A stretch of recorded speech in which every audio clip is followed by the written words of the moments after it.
सज्जनों, जिस व्यक्तित्व के सम्मान में आप लोग इतनी गर्मी में खड़े थे, वह लम्हा, वह पल, वह क्षण आपके सामने साकार हुआ और माननीय मुख्यमंत्री बिहार सरकार श्री नीतीश कुमार जी मंच पर आसीन हैं।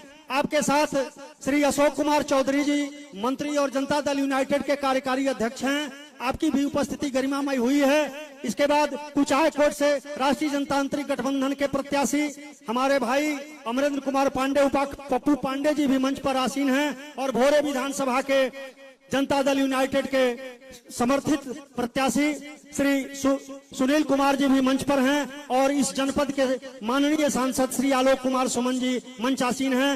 मैं भोरे की ऐतिहासिक जनता की ओर से, जो भूरी श्रवा की ऐतिहासिक धरती है, और यहाँ की जनता जनार्दन की ओर से मैं माननीय मुख्यमंत्री जी का बहुत बहुत स्वागत करता हूँ, नमन वंदन अभिनंदन करता हूँ। आपकी वंदना प्रार्थना अभ्यर्थना करते हुए आप तमाम मतदाता बंधुओं से आग्रह करता हूँ कि तालियों का ऐसा निनाद निकालें कि मुख्यमंत्री जी देखते रह जाएं। जोरदार तालियों से इनका स्वागत किया जाए।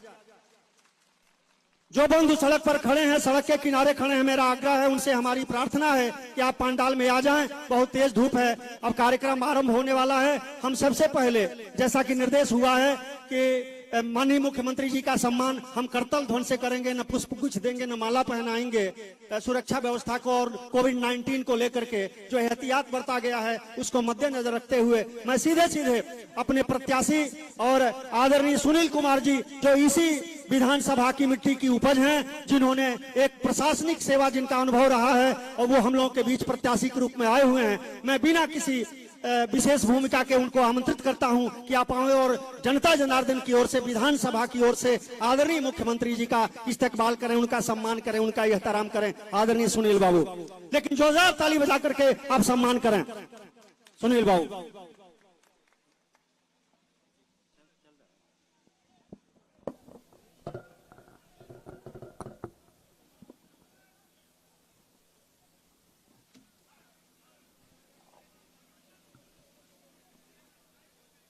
आज के इस चुनावी सभा में उपस्थित हमारे लोकप्रिय मुख्यमंत्री एवं राष्ट्रीय अध्यक्ष जनता दल यूनाइटेड माननीय श्री नीतीश कुमार जी, माननीय मंत्री महोदय, माननीय सांसद महोदय, माननीय एमएलए साहब जो प्रत्याशी भी हैं, भाजपा के जिला अध्यक्ष महोदय, जदयू के जिला अध्यक्ष महोदय, उपस्थित मंचासीन गणमान्य हमारे मेहमान, इस सभा में उपस्थित अपार भीड़, भाइयों बहनों, मीडिया के बंधु, हम सबसे पहले माननीय मुख्यमंत्री जी का भोरे के धरती पर स्वागत करते हैं, इस्तकबाल करते हैं।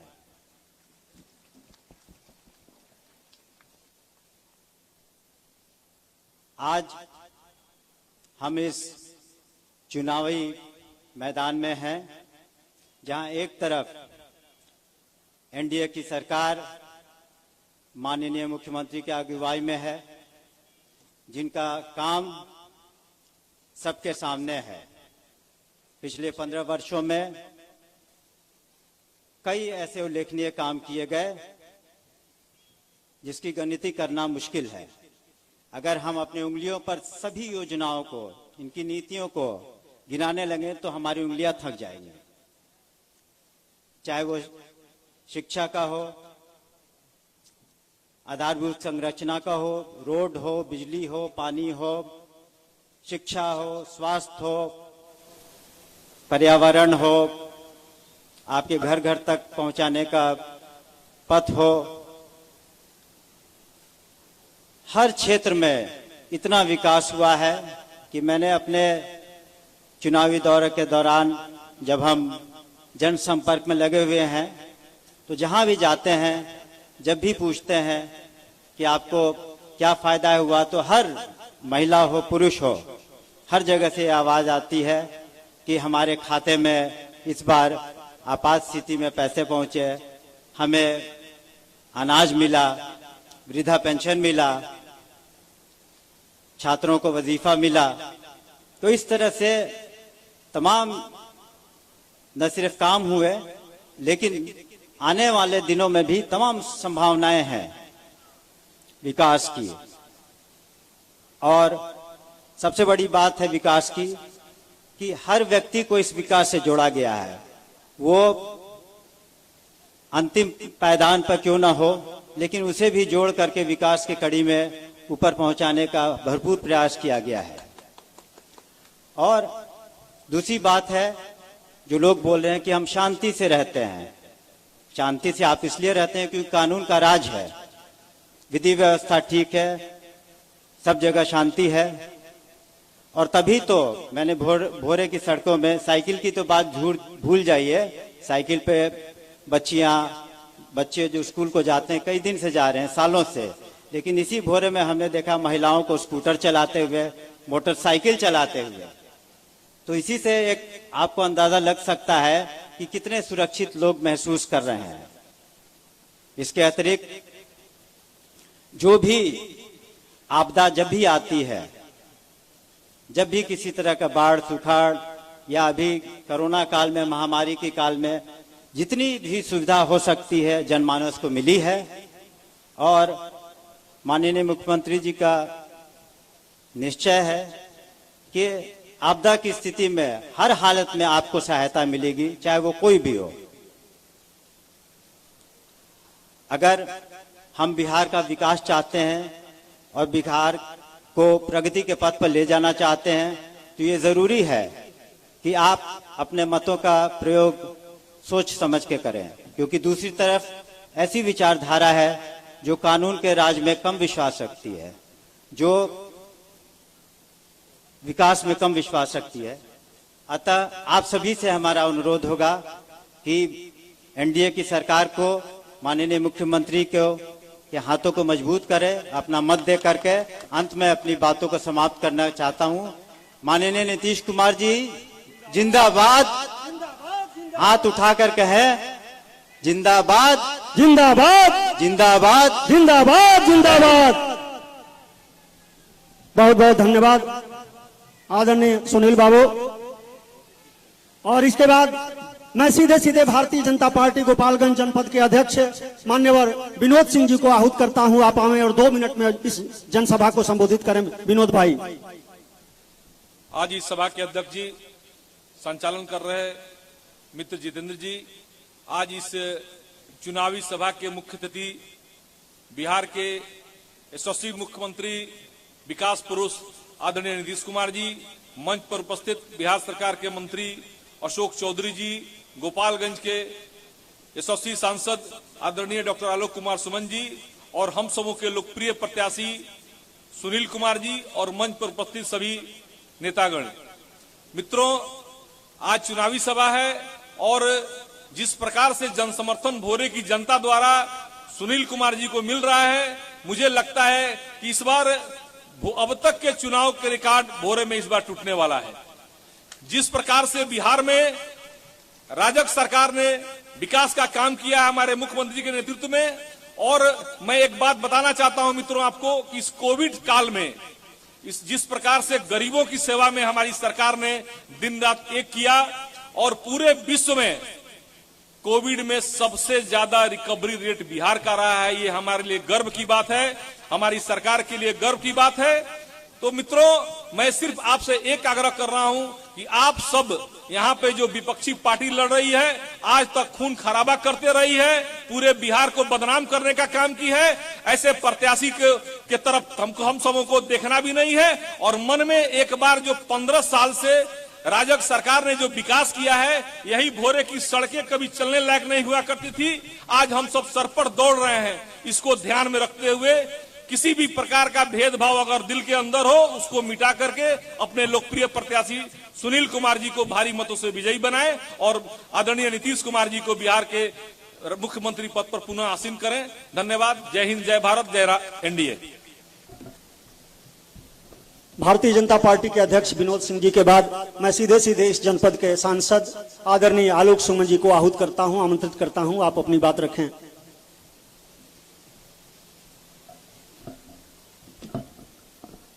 सभा की अध्यक्षता कर रहे अध्यक्ष महोदय, हमारे परम पूज्य परम आदरणीय विकास पुरुष यशस्वी मुख्यमंत्री माननीय श्री नीतीश कुमार जी, हमारे परम आदरणीय मंत्री भवन निर्माण माननीय डॉक्टर अशोक चौधरी जी, हमारे मंच पर उपस्थित माननीय विधायक एवं ध्यानाकर्षण समिति के अध्यक्ष अमरेंद्र कुमार पांडे जी, हमारे लोकप्रिय उम्मीदवार आदरणीय सुनील कुमार जी, भाजपा अध्यक्ष विनोद कुमार सिंह जी, जदयू अध्यक्ष प्रमोद कुमार पटेल जी, मंच पर उपस्थित अन्य सभी सम्मानित एनडीए के नेतागण, सभा में उपस्थित हमारे सभी माताएं बहनें, अभिभावकगण, नौजवान साथी, दोस्तों, हमारे मुख्यमंत्री जी के शासनकाल 15 साल के शासनकाल में ऐसा कौन सा क्षेत्र है जहां विकास का काम नहीं हुआ। आप 15 साल के पत्नी के शासनकाल को देखें, स्वास्थ्य और शिक्षा, सड़क के क्षेत्र में कितने काम हुए, कानून की क्या स्थिति थी।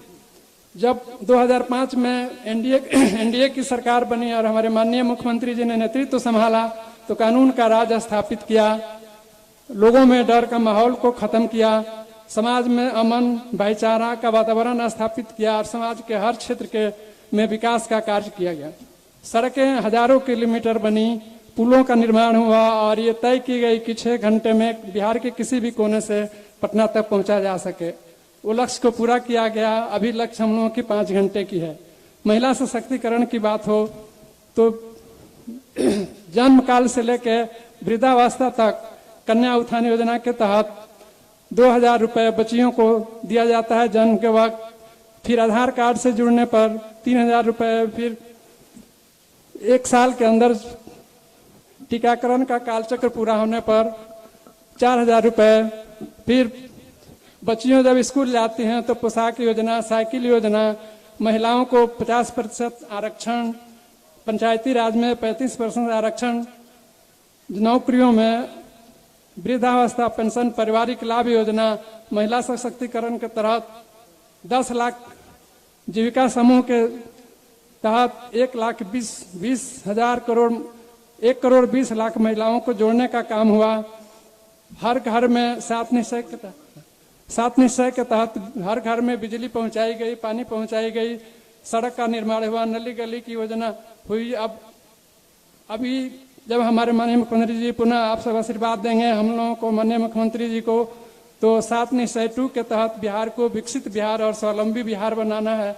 इसी के साथ मैं अपने लोकप्रिय उम्मीदवार सुनील कुमार जी को आप सबसे अपील करता हूं, निवेदन करता हूं, प्रार्थना करता हूं कि भारी मतों से आपने जिस तरह मुझे 97,271 मतों से विजयी बनाया, उससे भी ज्यादा मतों से इनको विजयी बनाए और हमारे माननीय मुख्यमंत्री जी के हाथ को मजबूत करे ताकि विकसित बिहार और स्वावलंबी बिहार बन सके।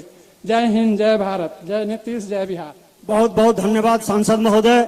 मित्रों, अभी हमारे कुछ हाई कोर्ट के प्रत्याशी और विधायक मान्यवर अमरेंद्र पांडे जी बैठे हुए हैं। आपने कहा कि हमारे समय में कटौती कर दी जाए और मैं चाहता हूं कि मुख्यमंत्री जी हमारी बात रखेंगे, क्योंकि हम उनके प्रतिनिधि हैं, हम उनके सेवक हैं, तो हमारे मालिक को अच्छी जानकारी है कि कैसे काम किया जाता है, कैसे कराया जाता है। इन्होंने कहा कि हम नहीं बोलेंगे, हम अपना समय मुख्यमंत्री जी को देते हैं। आइए मैं सीधे बिहार के मंत्री और जनता दल यूनाइटेड के कार्यकारी अध्यक्ष श्री अशोक कुमार चौधरी जी को बहुत ही आदर के साथ आमंत्रित करता हूं, लेकिन मैं चाहता हूं कि आपकी तालियां भी उन्हें स्वर दें और आवाज देकर के आमंत्रित करें।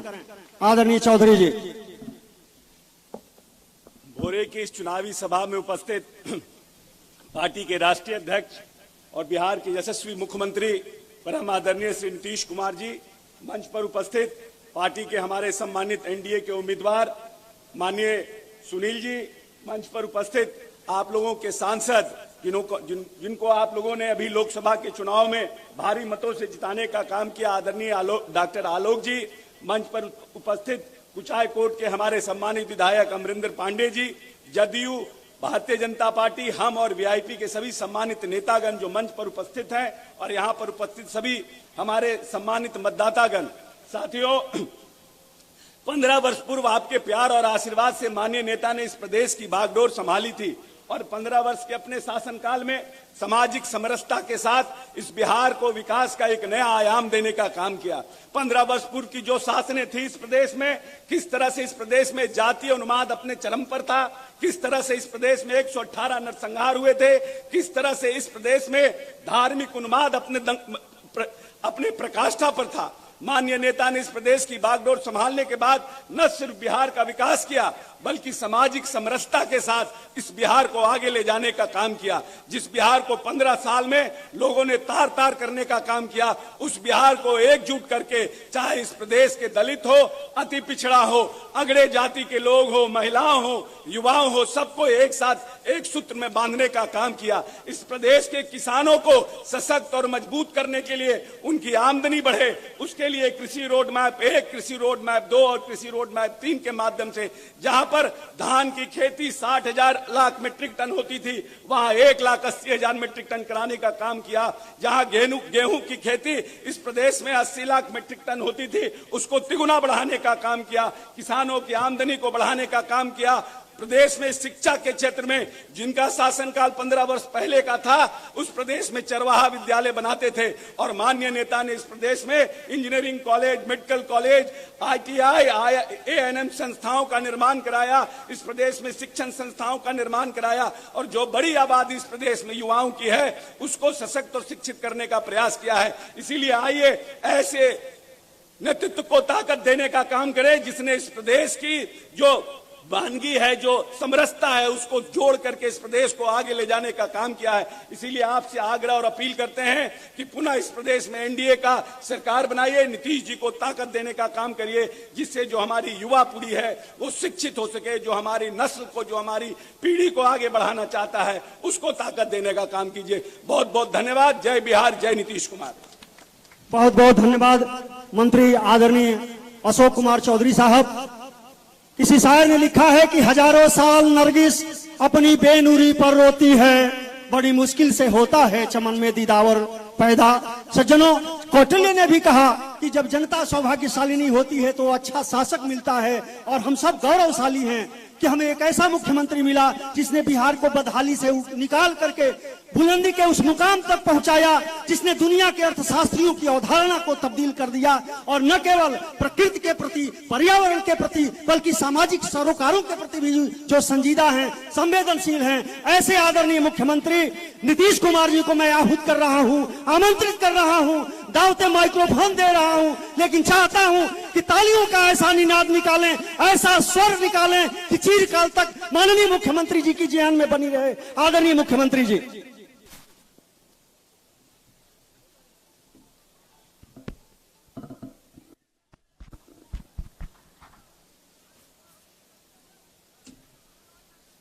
इस चुनावी सभा की अध्यक्षता कर रहे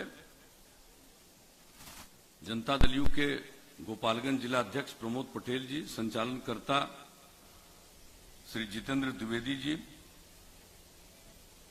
राष्ट्रीय जनतांत्रिक गठबंधन NDA जनता दल यूनाइटेड के सुयोग्य उम्मीदवार श्री सुनील कुमार जी, यहां इस कार्यक्रम में उपस्थित माननीय विधायक और कुचायकोट से NDA और जनता दल यू के उम्मीदवार श्री अमरिंदर पांडे जी, हमारे साथ इस कार्यक्रम में आए हुए प्रदेश जनता दल यू के कार्यकारी अध्यक्ष श्री अशोक चौधरी जी,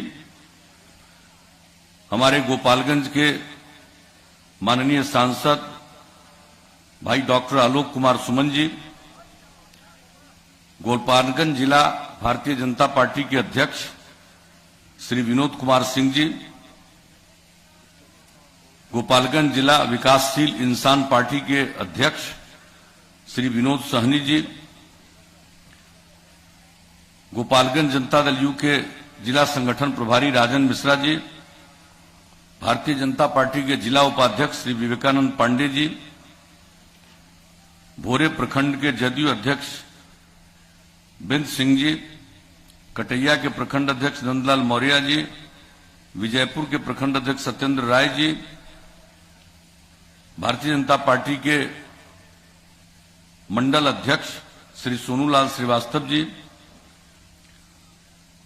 भारतीय जनता पार्टी के भोरे मंडल अध्यक्ष संतोष कुशवाहा जी, इस कार्यक्रम में उपस्थित भारतीय जनता पार्टी के नेतागण सर्वश्री कृष्णनंदन मिश्रा जी, शैलेश द्विवेदी जी, रत्नेश राय जी, संजय शाह जी, श्री प्रकाश मिश्रा जी, जनता दल यू के नेतागण श्री मुन्ना पटेल जी, बबलू पटेल जी, कमलेश कुशवाहा जी, रितेश राय जी, टुनटुन गुप्ता जी, मृगु आश्रम सिंह कुशवाहा जी और एनडीए के सभी सम्मानित नेतागण, मेरे प्रिय साथियों, प्रिंट और इलेक्ट्रॉनिक मीडिया से जुड़े पत्रकार मित्रों, छायाकार बंधुओं और इस कार्यक्रम में उपस्थित बहनों एवं भाइयों, सबसे पहले इस गर्मी के बावजूद और धूप को बर्दाश्त करते हुए आप सब इस चुनावी सभा में उपस्थित हुए हैं, इसके लिए मैं आप सब लोगों का हार्दिक अभिनंदन करता हूं और आप सबको धन्यवाद मैं देता हूं। आप जानते हैं कोरोना वायरस का दौर पूरी दुनिया में चल रहा है, जहां कुछ घटा था वहां फिर बढ़ रहा है, लेकिन अपने देश में रिकवरी रेट सचमुच बहुत ज्यादा है और अपने देश के अंदर भी बिहार राज्य में सर्वाधिक सब तरह का काम किया गया। केंद्र सरकार के द्वारा लोगों को मदद की गई, लॉकडाउन लागू किया गया, किस तरह से लोग बाहर फंसे थे, बाद में उनको अपने अपने राज्यों में भेजने के लिए ट्रेन की सुविधा शुरू की गई। हम लोगों ने भी अपने यहां जो लोग आए उनके लिए जो इंतजाम किया, जो लोग बाहर फंसे हुए थे उनके लिए कुछ सहायता की, ये सब काम तो हम लोग करते रहे। और अभी कोरोना खत्म नहीं हुआ है, अब इसके लिए पूरा सब लोग अनुसंधान कर रहे हैं क्या होगा, कब कैसे क्या करना है। लेकिन इसी दौर में अब हम लोगों का जो चुनाव था वो हो रहा, लेकिन चूंकि पहले चुनाव के दौरान हम लोगों को जितना समय मिलता था चुनाव प्रचार के लिए, उतना समय तो इस बार मिल नहीं रहा है। बहुत कम समय में सारा चुनाव अभियान चल रहा है, इसलिए चाह करके भी सब जगह जा नहीं सकते हैं हम लोग, लेकिन आपके बीच आने का मौका मिला। पहले भी आते रहे हैं, आपके बीच आने का मौका मिला। मुझे इस बात के लिए बहुत प्रसन्नता है और इसलिए हमने आप सब लोगों को यहां उपस्थिति के लिए धन्यवाद दिया है और आपका अभिनंदन किया।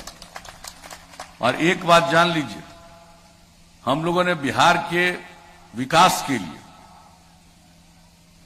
जब से काम करने का मौका आप लोगों ने दिया है, 2005 के नवंबर महीने से हम लोगों ने काम करना शुरू किया है और आपने काम करने का अवसर दिया और हम लोगों ने जो कुछ भी कहा चुनाव के पूर्व, उसी के मुताबिक हम लोगों ने काम किया। शुरू से ही हमने कहा था न्याय के साथ विकास हम करेंगे और उसका मतलब है हर इलाके का विकास और समाज के हर तबके का उत्थान, और खास करके जो तबका किनारे पड़ा हुआ था उनको मुख्य धारा से जोड़ने के लिए हम लोगों ने विशेष पहल की। अपराध पर नियंत्रण किया।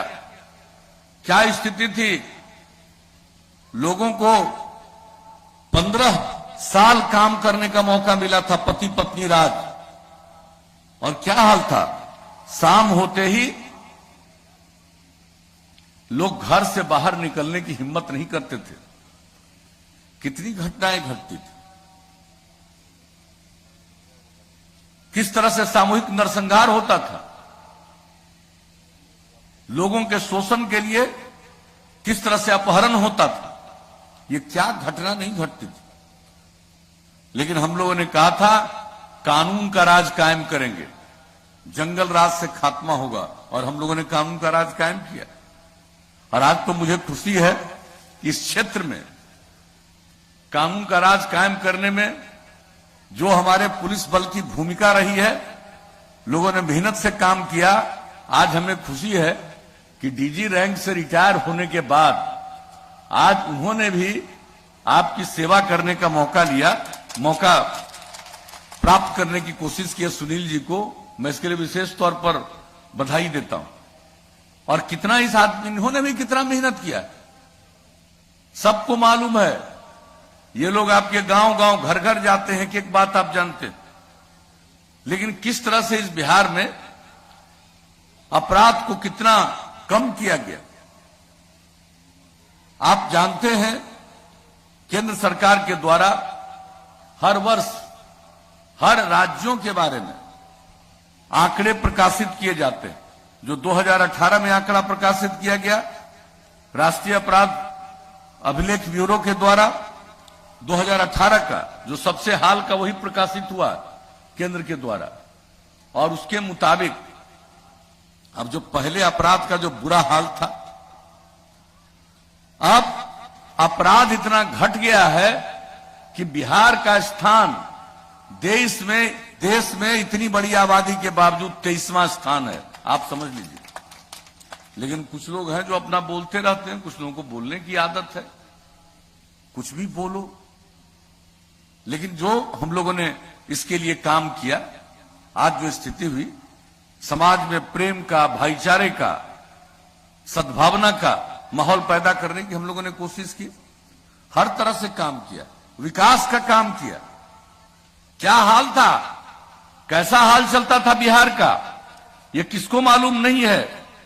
हर तरह से जो बिहार का बुरा हाल था, और इसके बारे में भी जो आंकड़े प्रकाशित किए जाते हैं, अब जान लीजिए, बिहार का विकास दर देश के अन्य विकसित राज्यों की तुलना से भी ज्यादा, विकास दर 12.8% हो गया सालाना। और प्रति व्यक्ति आय में वृद्धि, हमारी इतनी आबादी बढ़ती है, प्रजनन दर इतना ज्यादा है, फिर भी प्रति वर्ष लगभग 10.5% की वृद्धि। तो जब आप लोगों ने मौका दिया, कानून का राज कायम किया, विकास का काम किया, समाज के हर तबके के उत्थान के लिए काम किया, क्या पहले महिलाओं को कोई जगह मिलती थी? अरे भाई, इन लोगों के राज में तो 2020 में चुनाव हुआ पंचायत का, तो उसमें तो महिलाओं को भी कोई आरक्षण नहीं, किसी को कोई आरक्षण नहीं, अनुसूचित जाति जनजाति को भी नहीं।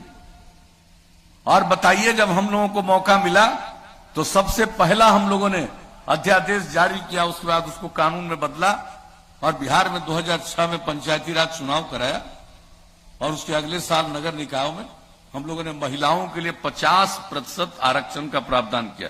कितनी बड़ी संख्या में अब महिलाएं जनप्रतिनिधि हैं, आप जरा गौर से देख लीजिए। 3 बार चुनाव हो चुका पंचायती राज संस्थाओं का, नगर निकायों का। अनुसूचित जाति जनजाति को आरक्षण, और अति पिछड़े वर्ग को 20% का आरक्षण। कौन अति पिछड़े वर्ग को पूछता था?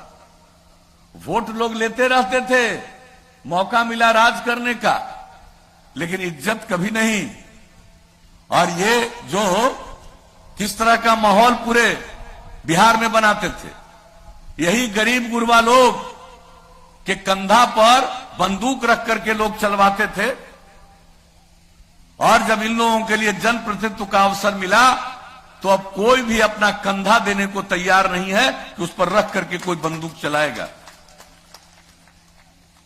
तो देखिए, हर दृष्टिकोण से हम लोगों ने समाज की सेवा की है। विकास का काम, शिक्षा के क्षेत्र में, स्वास्थ्य के क्षेत्र में।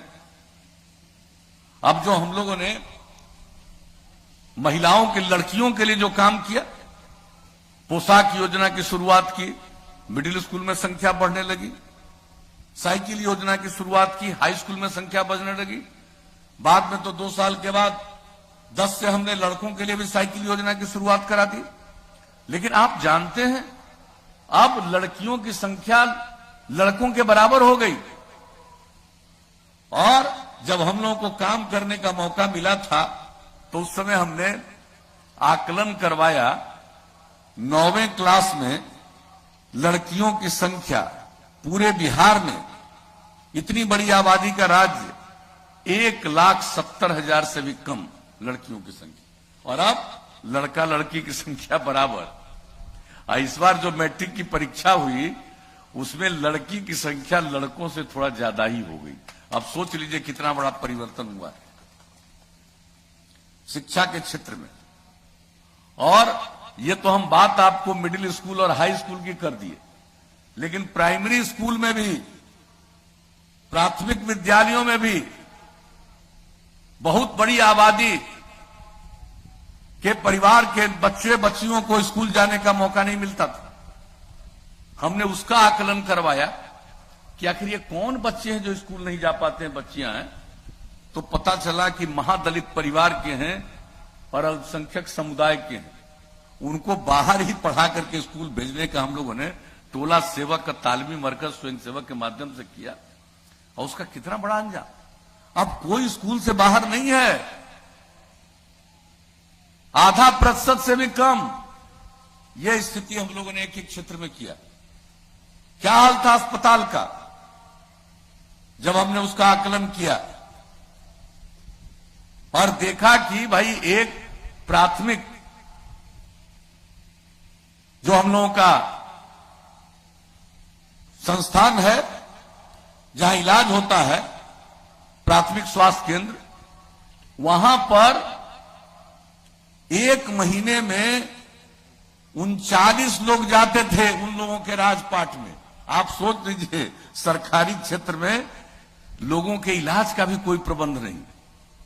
और हमने उस समय एक अंतर्राष्ट्रीय रिपोर्ट देखी थी यहां पर काम शुरू करने के पहले जब मौका मिला, तो हमने देखा कि बिहार में जो गरीब लोग हैं उनकी तो आमदनी कम है, लेकिन जो उनकी आमदनी है उसमें सबसे ज्यादा खर्चा भोजन से भी ज्यादा उनका इलाज में होता है। यह आप समझ लीजिए, ये बुरा हाल था, कोई चिंता नहीं। और हम लोगों ने जब उसके लिए इंतजाम किया, दवा का प्रबंध किया, चिकित्सकों का प्रबंध किया, तो अब आपको मालूम है ना, अब ये कोरोना का दौर शुरू हुआ है तो भिन्न बात है। इसके पहले आप देख लीजिए, एक प्राथमिक स्वास्थ्य केंद्र में औसतन पूरे बिहार में 10,000 लोग एक महीने में इलाज कराने जाते हैं। तो कौन सा क्षेत्र है? सड़कों के बारे में आप लोगों ने खुद बताया, पहला 5 साल काम किया, उसके आगे दूसरा 5 साल, तीसरा 5 साल और आगे। और इस बार हम लोगों ने क्या किया, 7 निश्चय के अंतर्गत जो हमने कहा कि करेंगे, और एक एक काम जो हम लोगों ने युवाओं के लिए, युवतियों के लिए करना शुरू किया। संस्थान कहां थे? यहां के बच्चे बच्चियों को कोई पढ़ना चाहता था तो बाहर जाना पड़ता था। हम लोगों ने कहा कि हर जिला में इंजीनियरिंग कॉलेज, पॉलिटेक्निक संस्थान, पैरामेडिकल संस्थान, महिला ITI, GNM संस्थान बनाएंगे, और हर अनुमंडल में ANM संस्थान और ITI स्थापित करेंगे। कर दिया, काम शुरू, और अनेक जगहों पर बिल्डिंग भी बन गया। तो एक एक काम लोगों के पढ़ने के लिए, और जो उच्च शिक्षा में गरीब परिवार के बच्चे बच्चियों को आगे जाने का मौका नहीं मिलता है परिवार की गरीबी के कारण, वैसे लोगों के लिए हम लोगों ने 4 लाख रुपए का स्टूडेंट क्रेडिट कार्ड योजना, बहुत लोगों ने लाभ लेना शुरू किया। और जो आगे पढ़ना नहीं चाहता है, काम की तलाश में कहीं जाना चाहता है, घर के माता पिता को पैसा नहीं है, वैसे बच्चे बच्चियों के लिए 2 साल 1,000 रुपए का महीना से मदद करना। और उसके बाद कोई भी बच्चा या बच्ची कोई काम तलाशेगा तो अगर उसको कंप्यूटर पर काम करना नहीं आएगा तो उसको कोई काम नहीं मिलेगा। तो हमने कुशल युवा कार्यक्रम में उनको कंप्यूटर सिखाना शुरू किया, पर काम करना, और उसके अलावा बातचीत कैसे की जाती है, संवाद कौशल, व्यवहार कौशल, किसी के साथ व्यवहार कैसा करोगे, और कितना युवक युवतियों ने लाभ लिया। 10 लाख युवक युवतियों ने प्रशिक्षण दिया। अब आप बताइए, एक एक काम जो हमने कहा 7 निश्चय, सब काम किया। महिलाओं को 35% का आरक्षण सरकारी सेवाओं में, पुलिस बल में 35% आरक्षण। और पहले तो बिहार में पुलिस बल में महिलाएं नहीं दिखती थी, और अब पुलिस बल में अच्छी संख्या में महिलाएं दिखती। सारे सरकारी सेवाओं में महिलाओं को हम लोगों ने 35% का आरक्षण दिया। और उसके अलावा क्या तय किया था, आप लोगों को ध्यान में होगा, जो बिजली का बुरा हाल था, कितना बुरा हाल था। गांव की बात तो छोड़ दीजिए, शहर बाजार में कितना देर बिजली रहता था। और हम लोगों ने उसमें प्रगति कराई, और 7 निश्चय में कह दिया कि हर घर बिजली पहुंचा देंगे, हर इच्छुक परिवार को। लक्ष्य था हमारा 2018 का दिसंबर, पहुंचा दिया 2018 के अक्टूबर में। और उसके बाद कितने लोग और बिजली ले रहे हैं। पहले जो ये पति पत्नी राज 15 साल मौका मिला, बिजली की खपत बिहार में थी 700 मेगावाट, और अब बिजली की खपत हो गई 6000 मेगावाट से भी ज्यादा। तो कौन से क्षेत्र को देखिए, हर घर नल का जल, ये काम शुरू किया, और अब 83% काम पूरा हो गया। अगले 2 महीने के अंदर बाकी सारा काम पूरा होगा। बीच में कोरोना के चलते उसमें थोड़ी बाधा आई थी, अब फिर उस पर काम शुरू। हर घर में शौचालय, देश भर की योजना हम लोगों ने बिहार में भी लगभग पूरा करा दिया। हर घर तक पक्की गली और नाली का निर्माण, यह भी लगभग पूरा हो चुका। तो जो हमने 7 निश्चय में इतनी बात कही, बताइए, एक एक काम पूरा किया। शुरू से कहा कानून का राज, शुरू से कहा न्याय के साथ विकास। हम लोग तो यही काम करते आए हैं। और कुछ लोगों को विकास से क्या मतलब है, कुछ लोगों को अपनी चिंता रहती है, लोगों की चिंता नहीं है। लोगों को भ्रमित करके और किस किस तरह से वोट लेकर के राज करते रहे। लेकिन क्या किया बिहार के लोग परिवारवाद में लगे रहते। और हम लोगों ने क्या किया, हमने तो यही कहा कि हम लोगों के लिए पूरा बिहार एक परिवार है, और एक एक व्यक्ति की सेवा करना हमारा फर्ज है, और आपकी सेवा करना ही हमारा धर्म है। हम लोग तो यही करते रहते हैं। बाकी लोग खाली बयानबाजी करेगा, करने का न कोई ज्ञान है, न कोई जानकारी है कि कहां होगा। आजकल हम देखते, कहता है इतना लोगों को नौकरी दे। अच्छा, ऐसा कहीं है कोई दुनिया में जी? आप उतने लोगों को नौकरी दोगे तो बाकी को कहा नहीं दोगे, सबको दे दो। आप पैसा कहां से लाओगे? जिसके चलते अंदर गए उसी पैसा से होगा। क्या राज्य में तो नहीं पैसा होगा? इन लोगों का बजट क्या था? 24,000 करोड़ से भी कम, और हम तो 2,11,000 करोड़ से आगे पहुंचा दिए, और 6 लाख से भी ज्यादा लोगों को हमने नौकरी दी। अभी चल रहा 60-70 हजार के नौकरी का काम। तो हर काम जो जरूरी है हम लोग करते रहे हैं, आज जो होना नहीं है, आज जो हो ही नहीं सकता। अगर करोगे तो पैसा आएगा कहां से? ऊपर से आएगा। कहां से आएगा?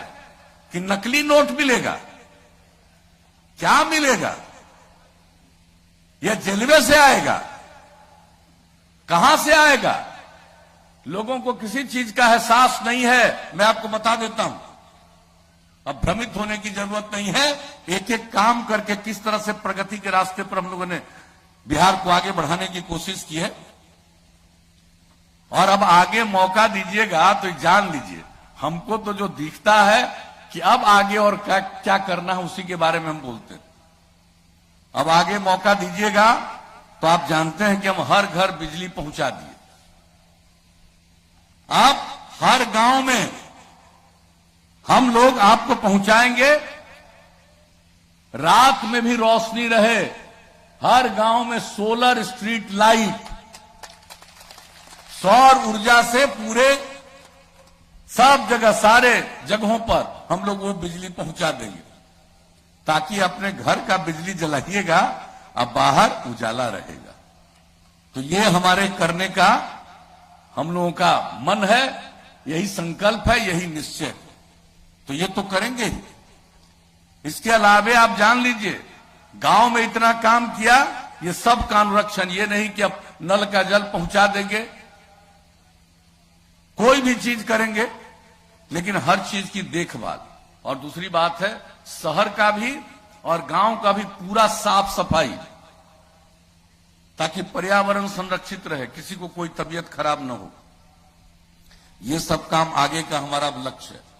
और एक बात और बता देते हैं कि हर खेत तक सिंचाई के लिए पानी पहुंचा देंगे। हम लोगों ने बहुत काम किया है और हमको पता है कि और कितना काम करना है, उससे हम हर खेत तक सिंचाई का पानी पहुंचा देंगे।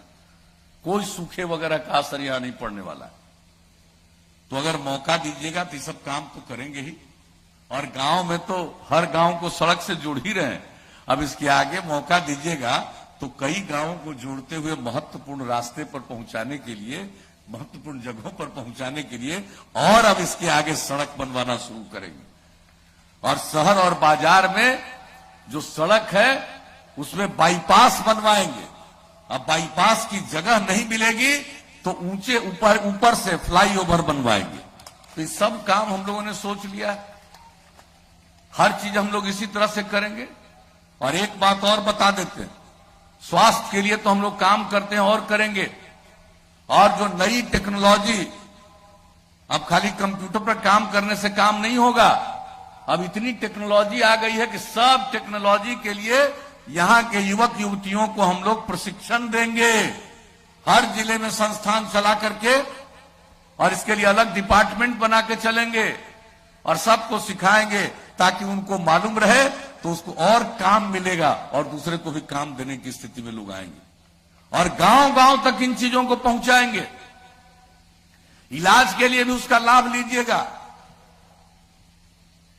हर चीज के लिए आप, फसल को भी आप उसकी बिक्री करने के लिए लाभ लीजिएगा। ये सब काम तो होगा ही, लेकिन इसके साथ साथ एक काम और करेंगे। लोग पशुपालन करते हैं और पशुओं के इलाज में कठिनाई होती है, लोगों को बहुत खर्चा होता है।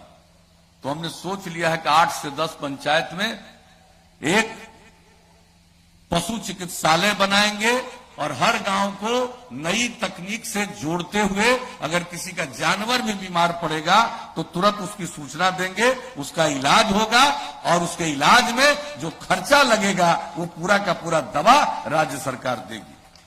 तो आप जान लीजिए, हम लोग तो यही सब सोचते हैं, जो जो चीज इतना दिन किया और आगे का हमको लगा कि और क्या करने से लोगों को लाभ होगा, तो ये सब हम करेंगे।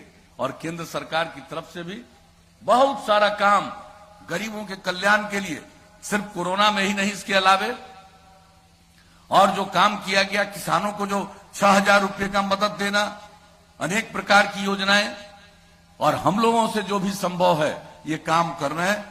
तो हम सब लोग मिलकर के बिहार को बहुत आगे बढ़ाना चाहते हैं। और जो बिहार का इतिहास है, गौरवशाली इतिहास रहा है। हमारी जो ऊंचाई है, उस ऊंचाई को प्राप्त करने के लिए हम लोग और काम करेंगे और बिहार को सक्षम बनाएंगे, विकसित बनाएंगे, स्वावलंबी बनाएंगे। हर तरह से बिहार को हम लोग मिलकर के आगे बढ़ाएंगे, यही आपको कहने आए हैं। और समाज में प्रेम का, भाईचारे का और सद्भावना का माहौल रहे, इस काम को करते रहेंगे। और देख लीजिए, जैसे धीरे धीरे आगे बढ़ रहे हैं, बहुत आगे हम लोग बढ़ाएंगे। और बिहार भी एक उदाहरण बनता है। हम एक ही चीज आपको बता करके अपनी बात कहेंगे कि इन लोगों को मौका मिला था तो स्वयं सहायता समूह बना रहे थे, और जब हम लोगों को मौका मिला तो हमने स्वयं सहायता समूह गठित करने के लिए, महिलाओं के लिए हमने जीविका समूह का गठन करवाया, विश्व बैंक से कर्ज लेकर के। और हमारा लक्ष्य था 10 लाख बनाएंगे, स्वयं सहायता समूह बन गया। अब उसके आगे जा रहा है। 1,20,00,000 महिलाएं स्वयं सहायता समूह से जुड़ गई। और कितनी जागृति आ रही है, परिवार की आमदनी कितनी बढ़ रही है। एक एक काम हम लोग कर रहे हैं, लेकिन गुमराह करने के लिए उनको बायां दायां लोग बोलेगा, आप समझ लीजिएगा, सचेत रहिएगा। इन लोगों को करने का कोई अनुभव नहीं है और जानकारी भी नहीं है कि किस तरह से हम लोगों ने ये सब काम किया। और जान लीजिए, देश भर में स्वयं सहायता समूह इन लोगों ने तो बहुत न के बराबर कुछ जगहों पर था, वो भी बढ़िया से नहीं चल रहा था। जब हम आए थे सब जगह जाकर के देखे थे। हम मुजफ्फरपुर में 2 जगह जाकर के लोगों से बातचीत किया था और उसी समय हमने सोचा था कि इसको आगे और बेहतर बनाएंगे और ये कराया। और आपको पता है, ये एनडीए की सरकार के पहले की बात हम बता रहे हैं। केंद्र में जब हम लोगों ने यहां जीविका समूह बनाया और इतना बेहतर स्वयं सहायता समूह हम लोगों ने संचालन करना शुरू किया कि केंद्र को लगा कि ये अच्छा है, तो उसने देश भर के स्वयं सहायता समूह का नामकरण आजीविका समूह से कर दिया। हमारा जीविका, उनका पूरे देश में आजीविका। अरे भाई, हम क्या बताएं। अभी 4 जगह हमको और पहुंचना है। कभी चाहिएगा तो चुनाव के बाद जब हमको बुलाइएगा, मौका दीजिएगा, तो सब लोग बैठिएगा और एक एक बात हम बना देंगे। क्योंकि हम बोलना शुरू करेंगे, आप बोलते रहेंगे तो पता नहीं कितना देर हम बोलते रह जाएं। तो वो तो अभी के मौके पर ये संभव नहीं है, लेकिन हम इतना ही कहेंगे, हम लोगों ने आपकी सेवा की है, आगे भी मौका दीजिएगा। हम आपकी सेवा को और बेहतर करते हुए आपको आगे बढ़ाएंगे, बिहार को नई ऊंचाइयों पर ले जाएंगे, यही कहना है। और इन्हीं शब्दों के साथ भाई, अब आपसे तो हम यही अनुरोध करेंगे कि हम लोगों के जो उम्मीदवार हैं, आप ही के स्थानीय व्यक्ति हैं, जिन्होंने अपनी सेवा में, अपने सर्विस में बहुत अच्छा काम किया। आपको मालूम है जी, पुलिस का कुछ था, थाना कैसा रहता था, अब कैसा थाना वगैरह बनना शुरू हुआ, सब में इन्होंने भी भूमिका निभाई है। तो कैसा काम हुआ, कितना काम हुआ, किस क्षेत्र में काम नहीं हुआ। अब इनको मौका दीजिएगा तो एक बात जान लीजिए, और हम लोगों की सरकार चलेगी तो यहां के लिए जो बचा खुचा काम है, यही आदमी बचा खुचा काम करवाने में आपको कामयाब होगा। तो इसलिए हम तो आए हैं कि इनको जिताइए। तो क्या उम्मीद लेकर के जाए, इनको जिताइएगा ना, हाथ उठा के बताइए। तो इनको हम जीत का माला पहना दे, हाथ उठा के बताइए।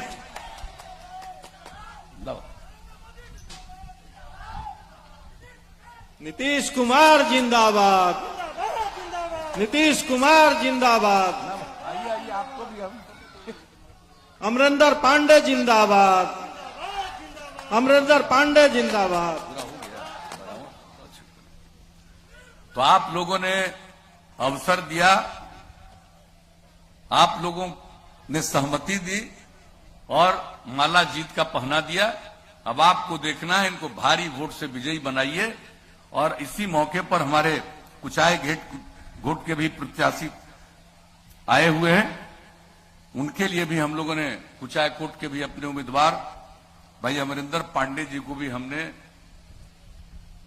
विजय का माला पहना दिया है।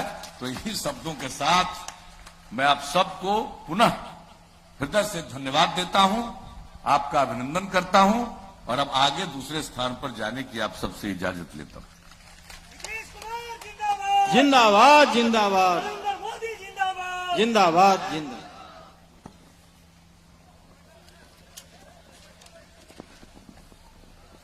भाई प्रमोद पटेल जी से आग्रह करूंगा कि धन्यवाद ज्ञापन करें। जनता दल यूनाइटेड के अध्यक्ष हैं गोपालगंज जनपद से।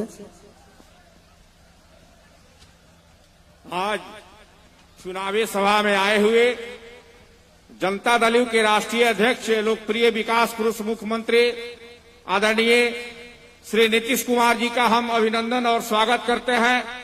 माननीय प्रदेश के जदयू के कार्यकारी अध्यक्ष आदरणीय अशोक चौधरी जी, मंच पर बैठे आप सबके लोकप्रिय प्रत्याशी एनडीए के सुनील कुमार जी, माननीय सांसद डॉक्टर आलोक कुमार सुमन जी, माननीय कुचायकोट के विधायक अमरिंदर पांडे जी, मंच पर बैठे सभी सम्मानित नेतागण और दूर दूर से क्षेत्र से आए हुए आप सभी भाजपा के, जनता दल के, वीआईपी के, हम के कार्यकर्ता मित्रों, हम आप सबके प्रति आभार व्यक्त करते हैं। अभिनंदन और स्वागत के साथ उम्मीद करते हैं हमारे नेता आदरणीय नीतीश कुमार जी ने जो संदेश दिया है, रिकॉर्ड वोट से भोरे से हम लोग सुनील कुमार जी को जिताने का काम करेंगे। सभा की नीतीश कुमार जिंदाबाद। नीतीश कुमार जिंदाबाद। सभा की कार्यवाही समाप्त की जाती है। हेलो, याद रहे आप सभी का अपना चुनाव चिन्ह तीर छाप, एनडीए का चुनाव चिन्ह तीर छाप। अरे जियो बहादुर नीतीश कुमार, जियो बहादुर नीतीश कुमार। गोपालगंज की जनता बोले, कुचायकोट की जनता बोले, बोल रहा छपरा कटिहार, जियो बहादुर नीतीश कुमार, जियो बहादुर नीतीश कुमार।